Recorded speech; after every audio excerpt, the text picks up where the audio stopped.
俺はエミリアが好きだ。俺はエミリアが好きだ。俺はエミリアが好きだ。Wow! This is retarded! Guess what? It's time for Kantent! Kantent! Hello everybody, how you doing? We've got bonus episodes for $10 on our Subscribe Star on Kantent. Go pledge $10 and watch the at least one that exists, if not more. Yeah.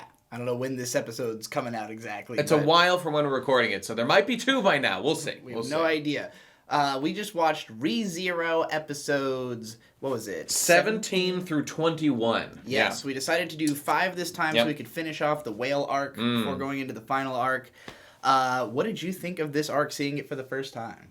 Well, you know, last time we talked about how, oh no, it's going to be a total diversion from everything that's going on. I was happy to say that, at least to me, it made more sense. Yes. And the actual whale battle was like a sidestep, but chronologically, it made sense because it was a stepping stone on the way to like acquire stuff to fix the big problem at the end of like everyone getting murdered. And like, yes, like a huge battle happens kind of like on the way to that, which feels very attention drawing, but it made sense. He was trying to acquire very specific things by doing so, and the battle itself was pretty cool. We learned a lot of things about magic powers and crazy shit in that battle.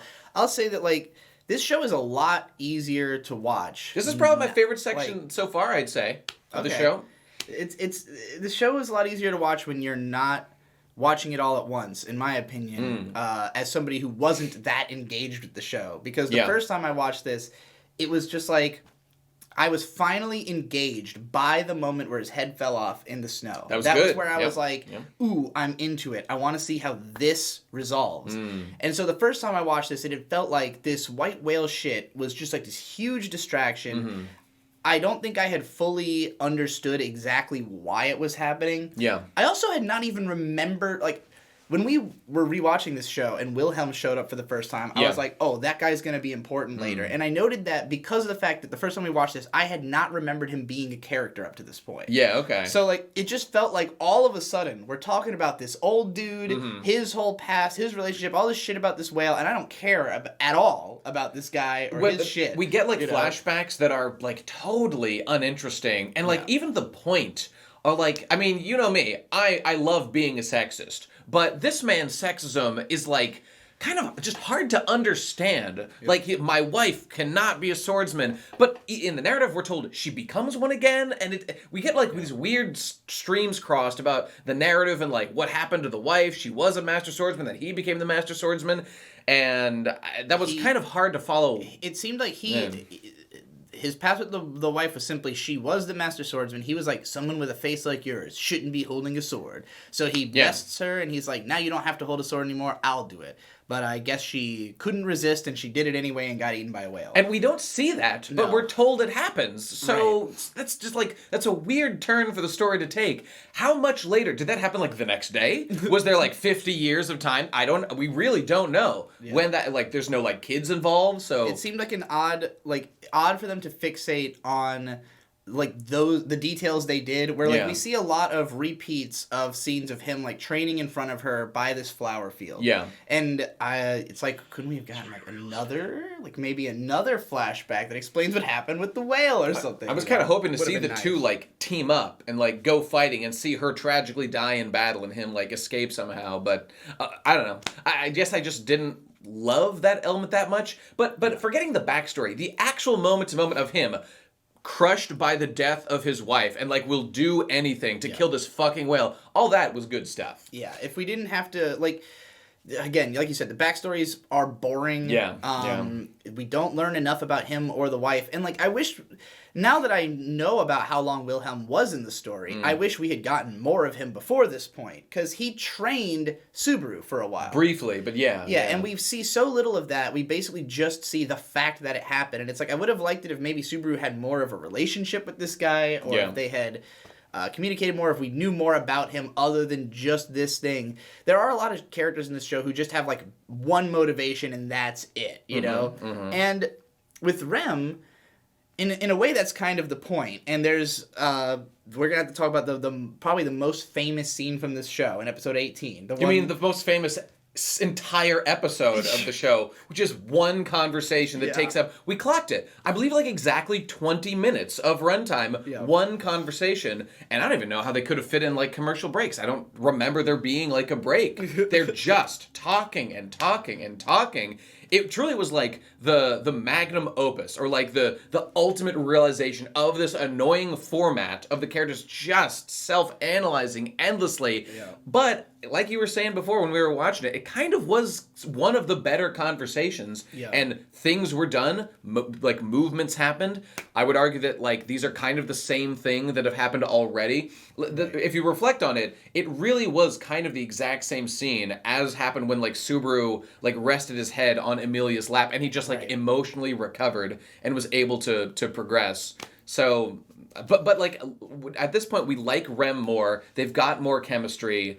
Like she gives a pretty detailed explanation about like no, this is why you should feel good, blah blah blah. And we can go into all that stuff, but it was better, but also very long. So I don't know. Yeah. So he gives this whole speech. It starts with him saying like, just I don't want to hurt and cry anymore, so just do as I say. And Rem is like, I can do whatever you say, and I will, but like if I do what you say in like what you are telling me right now, it will mean sacrificing the you that I love. Yeah. And so it's basically like what she loves about him kind of is that he's in love with Emilia, weirdly.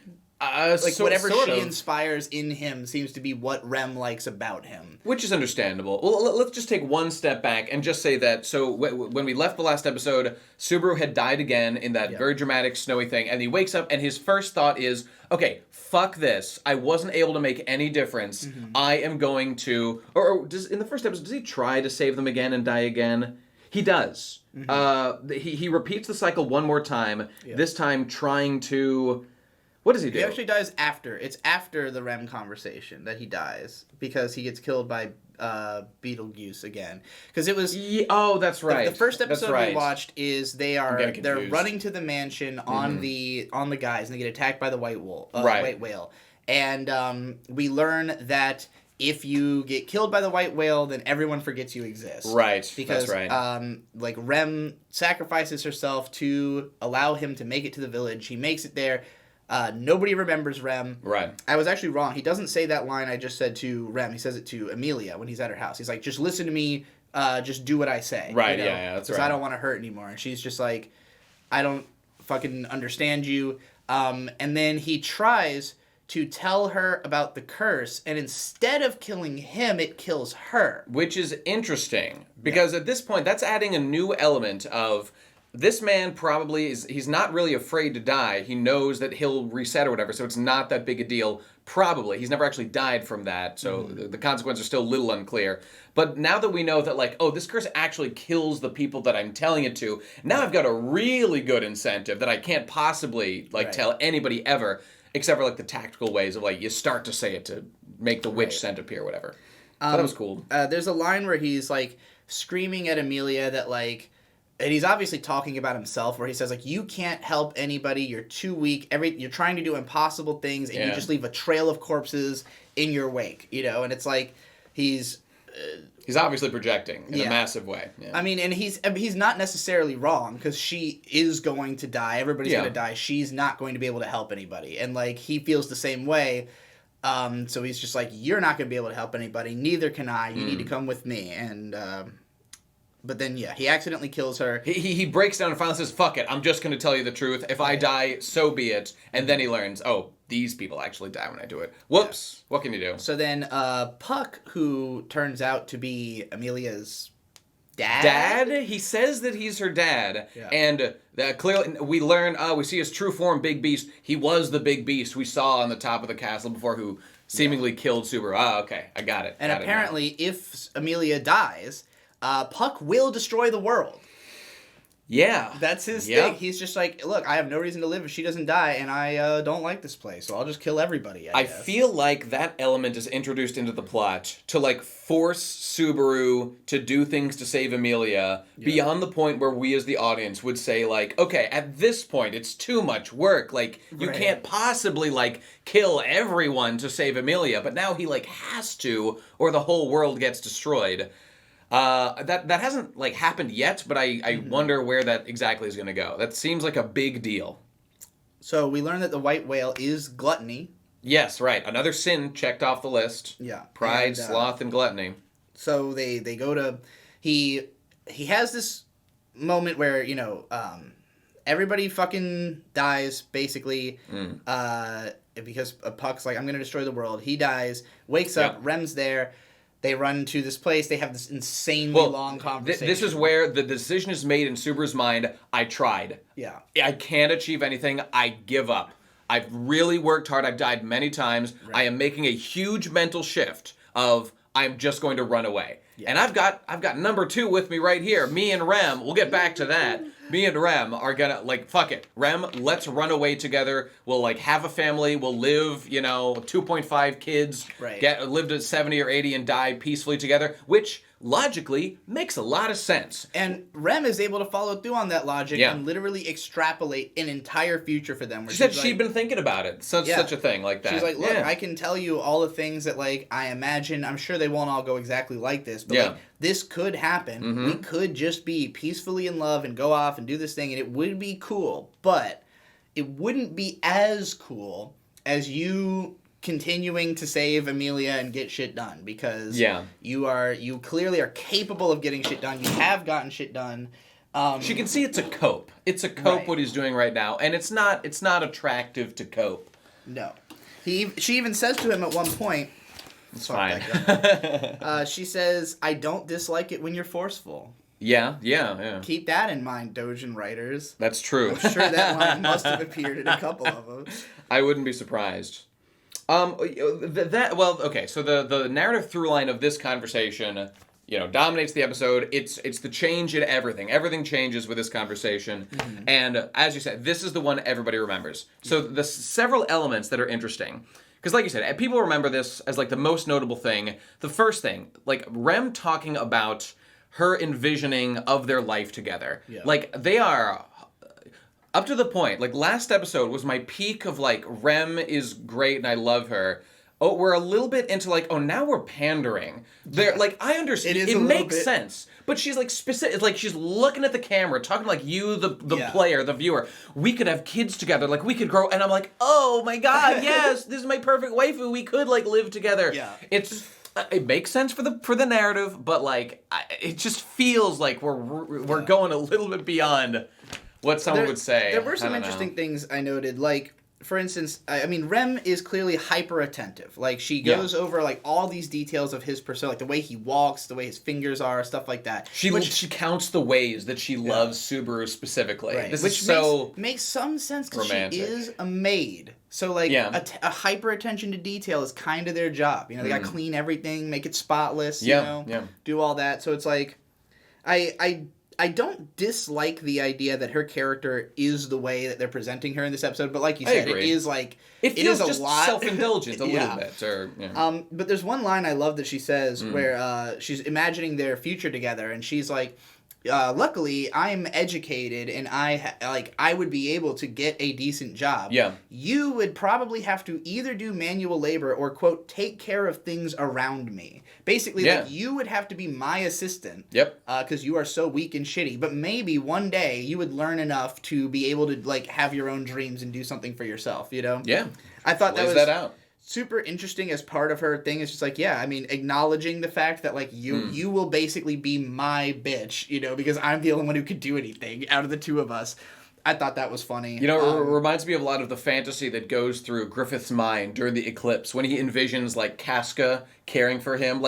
This would be the path that Griffith could take, living with Casca, if he chose to not summon the eclipse and go through with the sacrifice. He doesn't make that choice, and he goes a totally different route. But it was just I'll sit around the house, we'll have a couple kids running around. Who knows what physical state Griffith would have been in after his year of torture or whatever. But it's a more humble life. It might be satisfying. It'd have its own pleasures. But Griffith seeks a higher goal, a higher power, indeed. And and was he even wrong? It remains to be seen. Yeah, that's an open question. What's better? Still an ongoing debate. Was he wrong? Was it okay to sacrifice these people that swore their lives? Yeah. People will debate it till the end of time.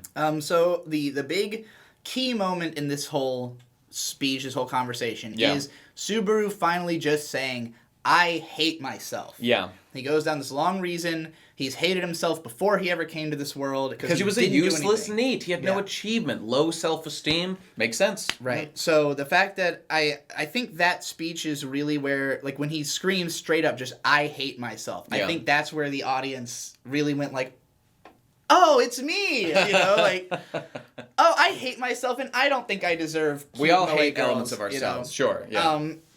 But, like, so there's a line where he says, I can't do anything, I should just give up. That's what everyone has been telling me. Yeah. And I thought that was particularly interesting that he says it that way, because to me it was obvious they were setting up the fact that no one is telling him that. Right. He's interpreting it that way. Right. They're telling him, like, you as you are now can't do it. Exactly. But you could become somebody who could do it, you know? Mm-hmm. I wish there was more of a, like, realization of that, because it's kind of like he says, oh, everyone's been telling me I can't, and then just kind of Rem says, well, I think you can, and then he goes and does immediately at the start of the next episode, fixes all of these problems, like, has the big plan. True.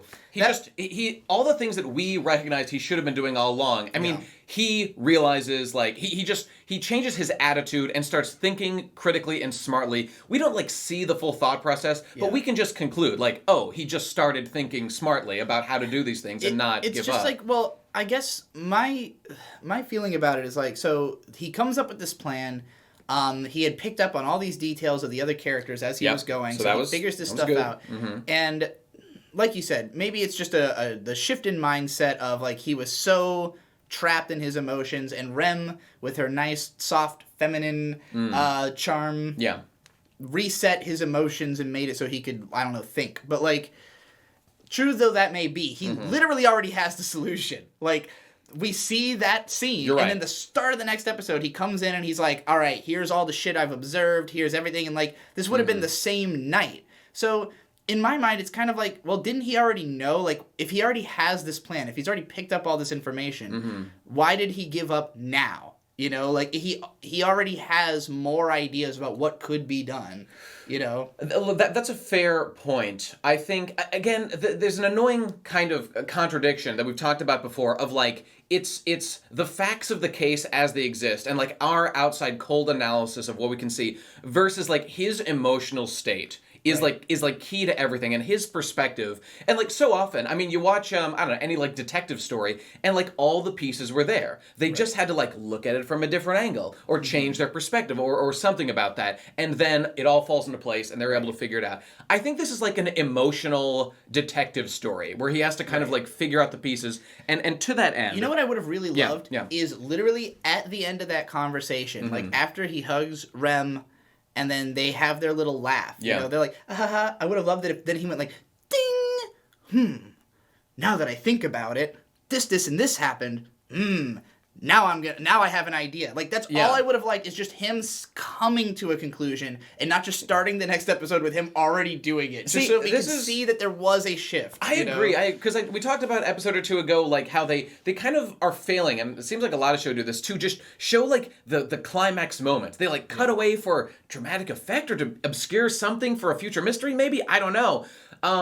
But having just a little connector element to, like, the next thing just, like, feels like it completes the point. And I agree, something like that, just a little thing, just a little expression of him going, like, would have been enough. Oh shit, now I know what to do, you know? Maybe you drop a line that's, like, a little bit, like, directly related to something he'd been thinking about. Like, you just write it in a way that reveals the intention. It's not that hard to do. But yeah, so we get to the start of the next episode. He immediately is like, I know where the white whale's gonna be. I know you guys are planning to fight you're getting together to fight the white whale anyways.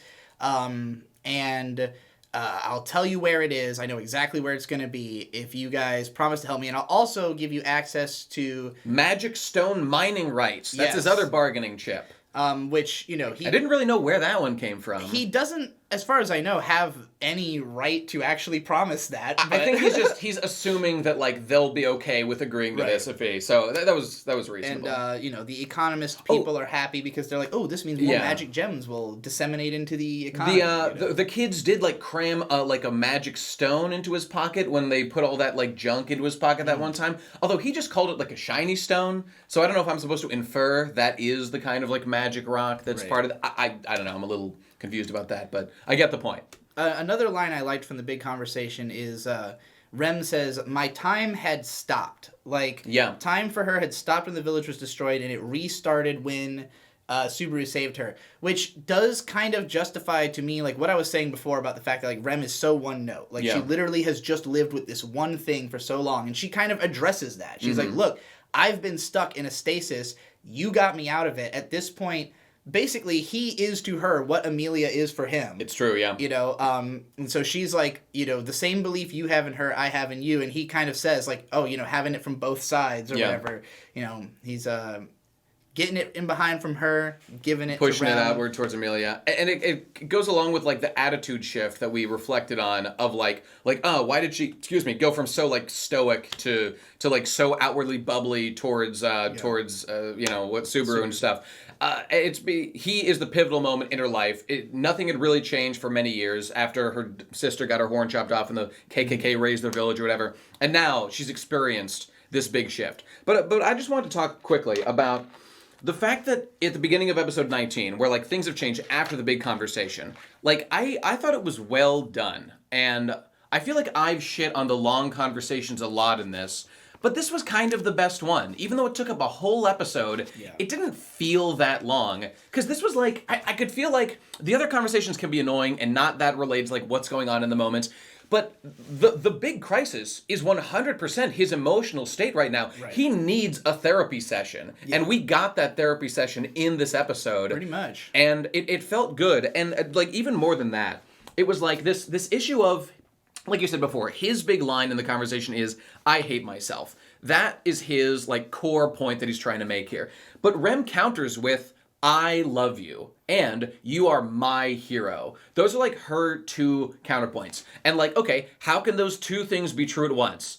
Perception. It's, like, the perspective with which you're looking on it. Yeah. And Subaru says, I really enjoyed this part of it, where he's like, I am a failure, I fail all this time, I feel like such a piece of shit because I'm never able to achieve the things I want, but he's completely ignoring the many times he has succeeded because he is by far his own harshest critic, and he's letting that incredibly hard stance he has for himself completely cloud his judgment to his successes. And of course, in this like time loop scenario, Rem has only seen him at his most successful, so she thinks that he's this really capable guy who can do all this great stuff. And it's the thing is, he's not one person or the other. He's both. Right. We're all multiple people. Exactly. And her point, like as you said, he reiterates especially Subaru, because he is bipolar as fuck, man. He sure that guy is. will switch gears like that. he sure is. And his point, he reiterates after this, like, no. I don't care that you love me. I still hate myself. I still hate myself.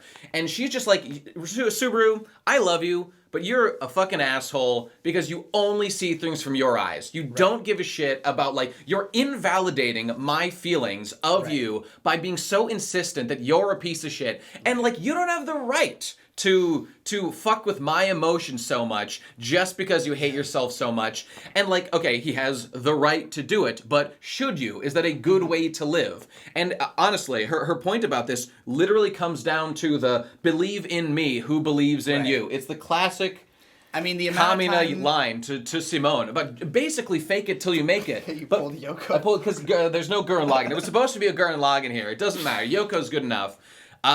It's just the classic, like, fake it till you make it, but beyond that, it's, I know you have things in you that will lead you to succeed, so don't get caught up in your own insecurities, in your own personal analysis paralysis of yourself and your navel-gazing stupidity. Analysis paralysis. Indeed, that's a good one. Allow yourself to trust that I have good judgment in you, and let that buoy your self-confidence. that is just been validated by other people, that we know that there is value in you. And like when see, because the thing about that ties into the next scene, the next episode, is that this is a conversation about perspective, about stepping outside your own head, and that is exactly what he needs to do to make the wheelin' and dealin' he does the next episodes. Right. And so I thought it was tied together very well. I thought it really worked well. And Rem was looking adorable. Some beautiful glowing shots again towards the end of the conversation. And they do that thing where the musical, like the vocal soundtrack kicks in. Oh, yeah. And I gotta say, it's I was on the obviously- verge of tears at times just because they're manipulating my emotions with a vocal song. They know exactly what they're doing. It's so easy to make you emote. I cannot even fucking imagine how many sales that character song got. Yeah, Like, yeah. unfucking fathomable. And it works. It works every time. Huey's Law people, we're just dumb animals. Yeah. We can just be manipulated by the magic spell known as music and vocal tracks. And this was the time to use it. For me, fucking. No?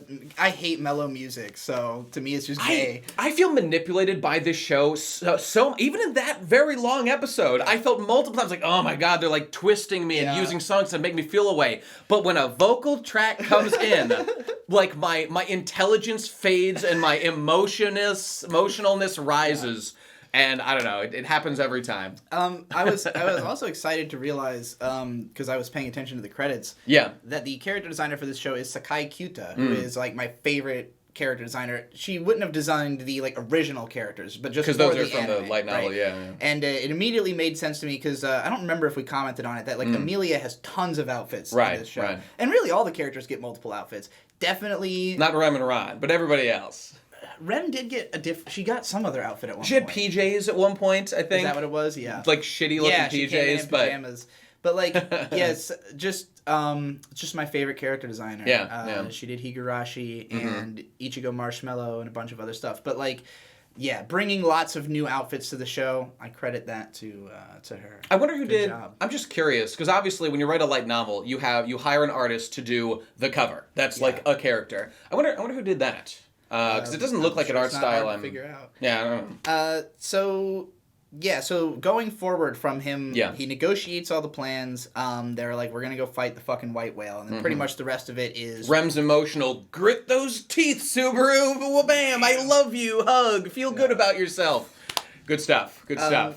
It was like the feminine version of Kamina, basically. Actually, that's what Nia is. I'm sorry. I'm thinking about Gurren Lagann. I think this. So the whale. So there's definitely an undercurrent in this show of Lovecraftian horror of like both the idea of like something that can just come out of nowhere and fuck you, like powers way beyond your comprehension. Yeah. And then also the madness, like because Subaru's enemy is his own madness. Like he can survive or he can be reborn over and over again. Because his power is so OP. Really, the only actual thing you can do to fuck with this guy is get in his head. So they got to use it. Yeah. And so we've got the white whale who's like explicitly out to psychologically torment and fuck with people. Yeah, because, yeah, like, it does if you get taken by the whale, you'll be forgotten completely. Nobody can remember that you existed, except for seemingly people who are. I'm not sure if Subaru remembered. I guess because he restarted the. No, he didn't restart the time loop. She had just died and nobody remembered her. So I don't know why he could remember Rem when nobody else could. Oh, there should be no reason for that. It must be that he's from another world or like his witch power protects him. It's got to be something. Because later there's a part where the whale just like screams and it drives like half of all the soldiers mad, but the other half are unaffected. Yeah. So I'm wondering if that has to do with it. Like maybe just certain people can't be affected by its spell for whatever reason. We never got an explanation as why certain people were or weren't. But yeah, I don't know. We just know that some are and some aren't. Maybe it'll be important later. I thought this arc just had, like, in general, a way better plot layout than previous arcs where, like, things are set up and paid off. Oh, yeah. Things matter. Things from previous arcs matter. Yeah, like, yeah, for sure. Certain things that had maybe I didn't care about before have now become, like, okay, these characters are more interesting or this world is more interesting because we now know, like, what they can do and, like, why these characters are important, Like, we had before where Sword Lady... Koosh, I think is her name. Krush. Like something green hair girl. Krush is like... fucking Krush, dude. Nice. Krush is like in a previous episode, I can tell when people are lying because I've done so many negotiations. Well, now we Turns out that was a fucking lie. Yeah, it's actually... I have a magic power. She can see the wind of untruth around people when they lie or whatever. I like the first one better, frankly. But all right. But, you know, just like stuff like that makes you think, okay, like... That's, I guess, there's just a ton of new magic spells introduced. Like, she has a sword that can cut, like, an enormous distance. She's got wind-slicing distance magic, right, like and Naruto. we're told that it's famous for its 100-man kill or whatever. Right. There's just lots of these, like, titles, concepts, stuff like that. I like that stuff. It's all fun stuff. You just hope to see it used in an interesting way. And we do, because it's a big fucking battle, and it was cool as hell. All right, what do you think of the big fucking battle? Yeah, okay, so so boom. Alliances have been made with both Purple Hair Girls Merchant Troop and Green Hair Girls, whatever, Royal Troop or whatever. They go to fight, and they're going to get troops and support as a result of it. The stage is set. The actual battle, and of course, they use Subaru's knowledge of where the whale's going to be. That's all very satisfyingly done. You worry for a second, like, oh, is there going to be something different? No, the whale is there. Subaru, you did something right. Congratulations. And then the battle begins. Basically, we were talking about this. The battle itself, exactly as you said, gave lots of chances for characters to do cool stuff. And I did not feel cucked at all by like, oh, like my characters I like didn't get to do anything. Everybody got to do something. Oh, yeah. The whale took big damage and it looked sick. This was the best like extended fight I think of the show so far. And like I actually care about if it was just a whale that's just like miscellaneous whatever, I probably wouldn't care, but it's gluttony. It's one of 7 things we have to check off in the world, and it's tied to the witch in some interesting way. So, like, I am invested. I want to see this battle go on. Yeah. I care a little bit I don't care about Wilhelm's backstory. I care that Wilhelm cares so much. Right. He's invested, and I care too. I could have literally seen, like, a fraction of the amount of backstory, and it would have not diminished my opinion of Wilhelm's character. Increased my... if we just see, like, a flash of his wife, and we just hear, it killed my wife, I'm gonna do whatever, I'd be like, yes, yes! It really felt like they were trying to sell us on, like, the sentimental value of Wilhelm killing the whale, and it's like, I already bought it. That's true. It just wasn't necessary. We learned about the backstory did not add anything to my... In fact, it just made me think, what a weird asshole that he, like... like, oh, you can't fight. You're a woman. I'm gonna fight for you. You know? And it's just like in a fantasy world where he barely got strong enough to defeat his wife. Right. We know she's strong. She's extremely capable. There's no need for her to not battle. I don't know. Whatever. Guys are sexist in anime. Based.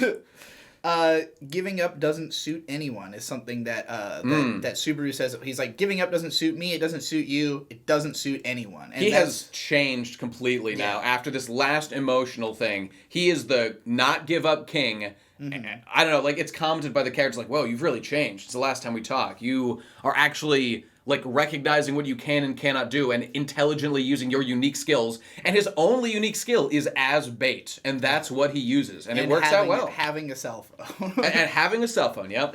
His 2 superpowers. Yeah, so the big fight, I mean, I feel 2 ways about it. I didn't hate it watching it this time because like I said, the first time I watched this, I was just kind of like, why is this happening? Like, I don't fucking care about Wilhelm and his dead wife.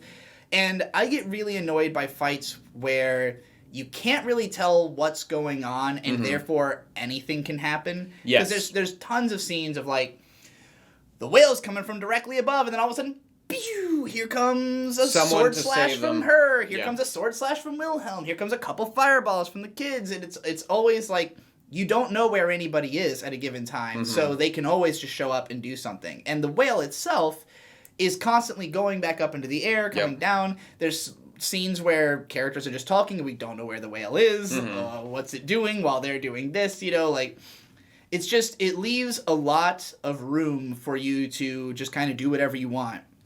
Yeah. And granted, the things they do, like, it all looks good. It's there's tons of cool animation, there's tons of just blood, just fucking cutting this whale to pieces, but I was impressed. I guess it's just that I never felt particularly threatened by the whale because we just watch it get its ass ran like for 2 fucking episodes. Like there is a part where it kind of turns the tide because it creates like illusory versions of itself. It's using the mist. It swallows Wilhelm. Is he dead? It's pretty obvious he's not dead because he's like all determined as he goes into Remember his that mouth, one time where the whale like sweeps by, like the wolf man pushes Subaru out of the way, and we see a big splatter of blood. It looked like he died. But no, his steed died. The guy was fine. So like no one of note was like even seriously hurt. Right. I guess except for Wilhelm, but like he's back on his feet. He kills the thing at the end, so he's fine.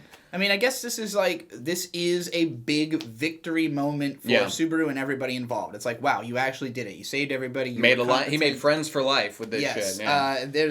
She talks about, I was just wrote down like respect and honor. Yeah. That, like she literally says, even if we become enemies one day, I will still be your friend because I respect you. Like, I can never repay the fact that you allowed this to happen, that all of us cared about so much, you know? That was badass. And because Subaru he's still doing his simp thing. He's like, oh, I know you're going to hate me one day when we're fighting. Blah, blah. Yeah. And it's just, he always leads with weakness, which I always hate. It is annoying. But she's like, no, you don't understand. I will respect you. You don't have a choice in the matter anymore. I will give you respect because you earned it. It's not even a question. I just will do that. Right. And because she is solid. She knows where she is in the world. She knows exactly what she believes, and you respect that in characters. Subaru isn't like that most of the time. So he said it himself. I am empty. Yes. There's nothing inside me. I am a being of nothingness. Right. And everybody's like, that's observably untrue. So, you know, especially at this point. Yep. But we got to talk about the weird cuck ending of this arc, where he cucks Rem horribly, continually, forever. There's multiple layers. The first thing that happens is that when he's talking to Green Hair Girl after the cruise or whatever, when they've won, like she's giving him all these compliments about like how great you are, and I'd want you to come work for my household if you weren't already sworn to another. And he says like, yeah, if it weren't for number 1 and number 2, I would have fallen for you right here. And it's like he just referred to like Emilia and Rem as number 1 and number 2.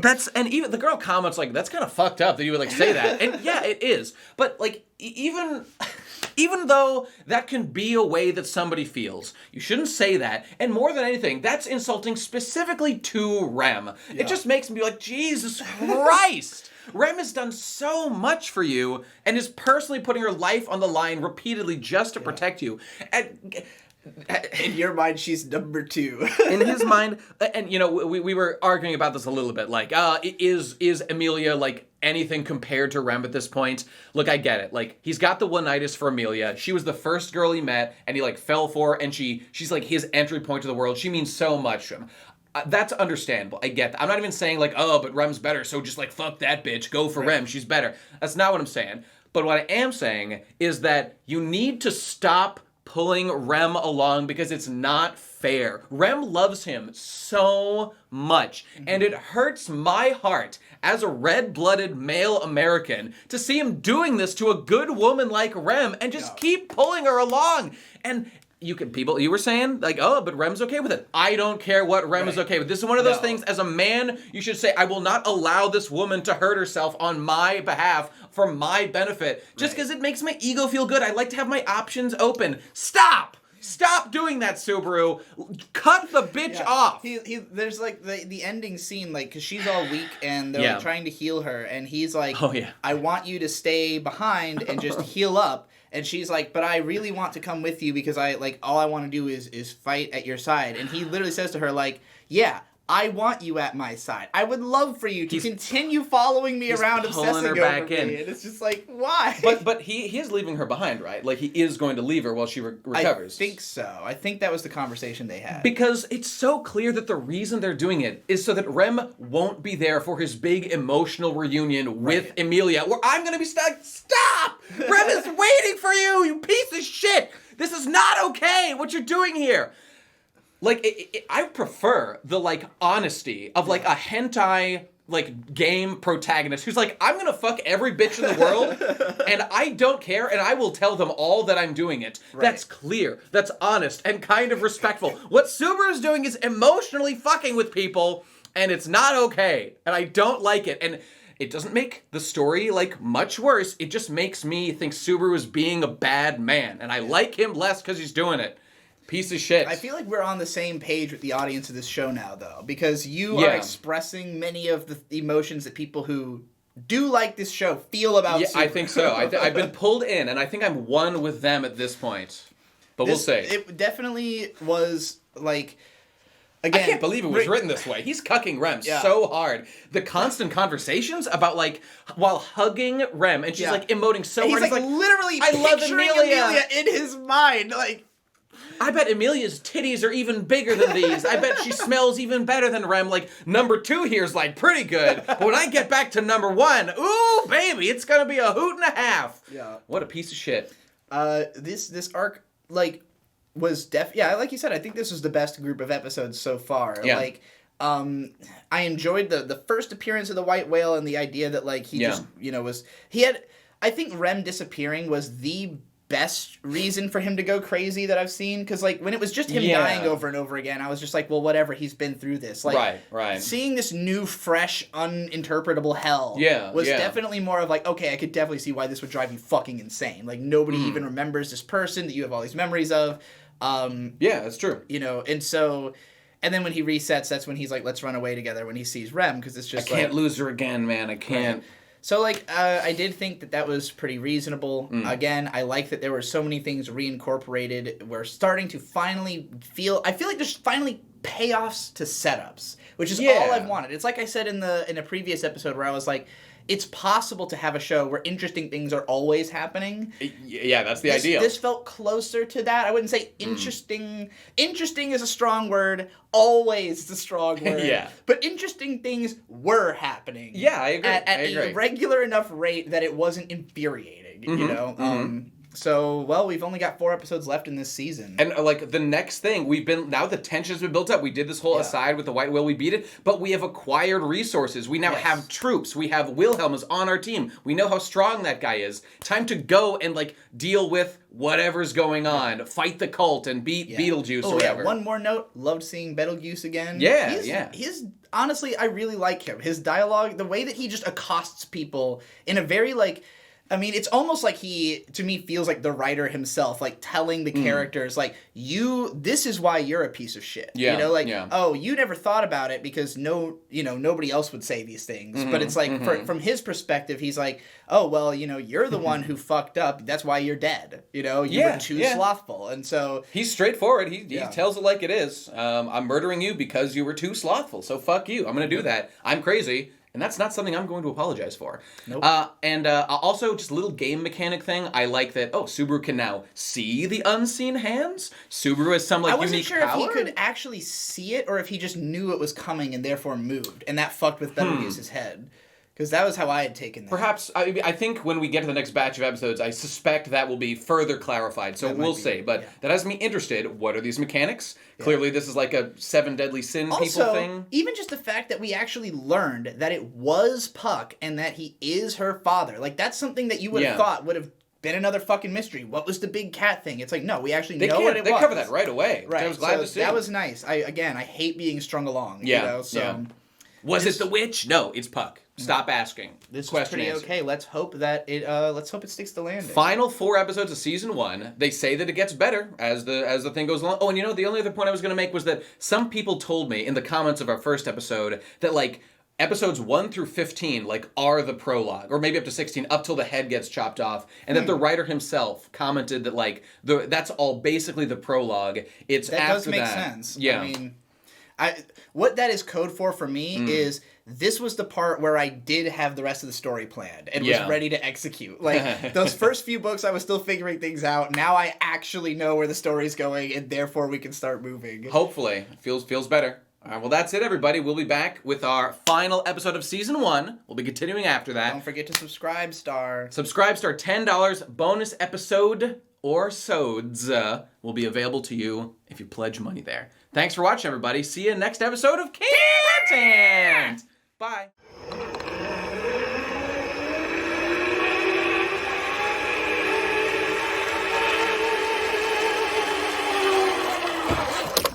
Content.